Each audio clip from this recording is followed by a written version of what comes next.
Hello guys, this is Arkniel Gaming at bubunot tayo sa first phase recharge event ng King of Fighters sa ating third account. So, ang maganda sa event na to, pwede ka pumili sa first na batch ng King of Fighters skins, itong 6 na to guys. Pero kung ayaw mo dyan, pwede ka naman sa kabila. Para sa akin, mas gusto ko itong mga bagong skins guys kasi yung luma eh.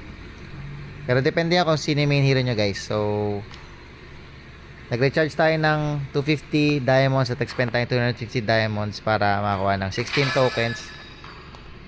Pero ang dodraw ko lang dito guys yung first 10 draws guys. May mga lucky box skins din na available. Yan. Pareho naman maganda to. Kaya subukan natin guys, 10 times draw. At ano makuha natin? Yung nakakuha tayo ng bagong skin. Basta guys, maganda yung makakuha tayo ng bagong skin. Kasi yung duplicate. My new body feels amazing.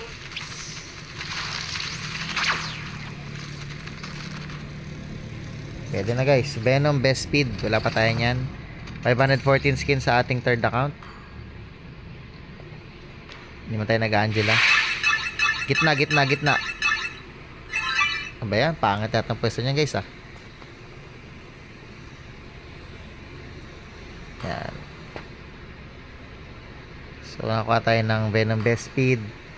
Itong Freya. Tapos meron tayong isang full metal Ronin. So meron tayong nakuwang extra ticket na isa. So ito save ko na lang to sa second phase recharge event guys. Yung 7.